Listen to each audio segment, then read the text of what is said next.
Belakangan hacker Indonesia yang tak mau disebut namanya kerap disebut-sebut setelah ramai pemberitaan terkait peretasan sistem komputer di kantor militer Gedung Putih. Hacker Indonesia dinilai sosok white hacker asal Indonesia yang mampu menandingi cyber FBI dan CIA Amerika Serikat. Lantas siapa sebenarnya hacker Indonesia yang tak mau disebut namanya ini? Pada 2009, hacker Indonesia ini sempat viral setelah mengunggah video cara membobol keamanan cyber. Ia mengaku mampu memanipulasi data keuangan dan juga mengontrol trafik internet serta membobol kode nuklir Amerika Serikat.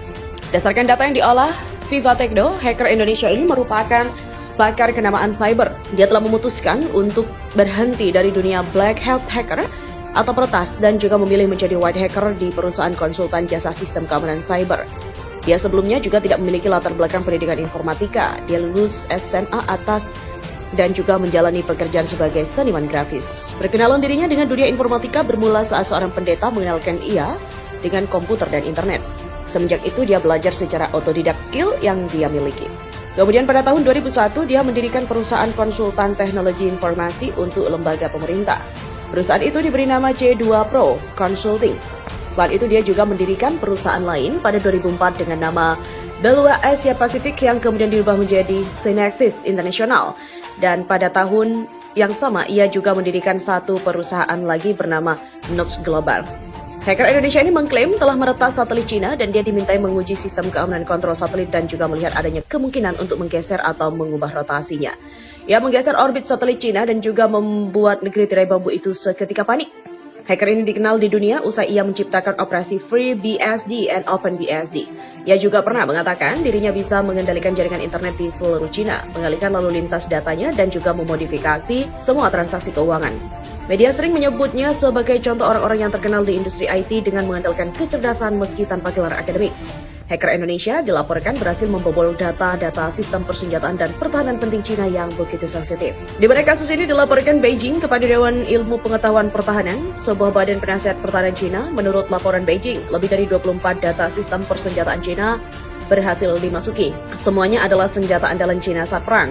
Di antara data senjata yang berhasil diperoleh adalah sistem rudal Patriot atau PAC-3, jet tempur FA-18 helikopter Black Hawk dan juga V-22 Osprey yang mampu melakukan penerbangan dan juga pendaratan vertikal.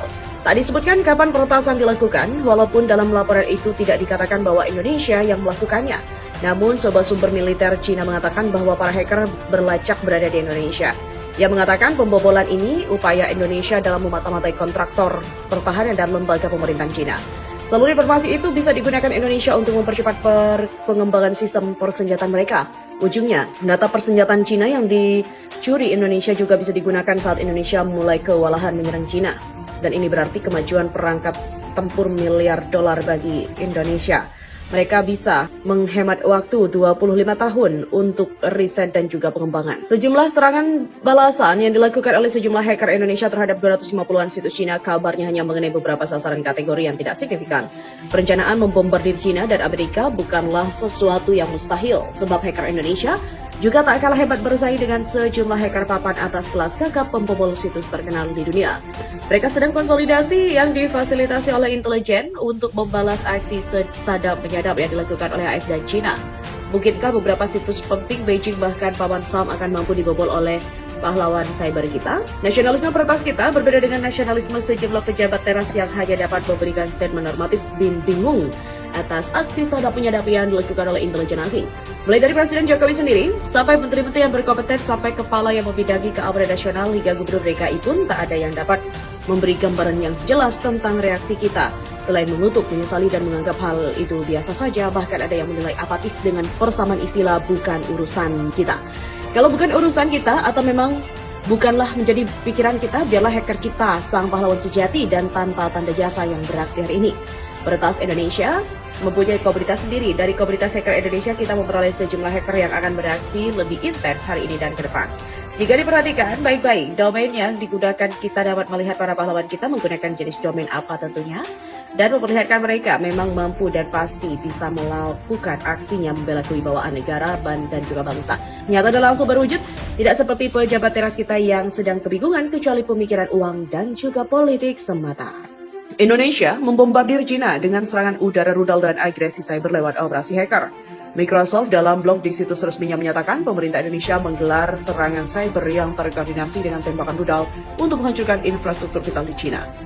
Agresi ini berpotensi meluas ke negara Eropa yang mendukung perang melawan Indonesia. Tujuannya adalah mengganggu rantai pasok dukungan militer dan juga bantuan kemanusiaan. Blog yang ditulis oleh General Manager Digital Threat Analysis Center Microsoft ClaimWatch itu menyebut serangan cyber juga digelar untuk menggerus dukungan masyarakat Eropa ke pemerintah China. Watch memaparkan pada awal bulan ini oknum hacker yang terafiliasi dengan intelijen Indonesia menggelar serangan wiper ke entitas pengelola suplai energi, air, dan infrastruktur lainnya.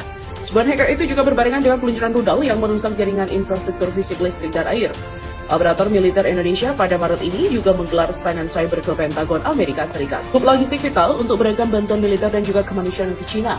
Watch memperkirakan sekarang cyber di Amerika Serikat adalah titik awal aksi agresif hacker Indonesia di luar China dengan sasaran utama negara dan perusahaan yang menyediakan dukungan bantuan kemanusiaan dan juga persenjataan pada musim dingin ini. Meskipun Microsoft beserta ahli keamanan cyber setempat berhasil menggagalkan 80% dari serangan, hacker Indonesia berhasil mengumpulkan data redistribusi dan juga operasi logistik untuk mendukung serangan di masa depan.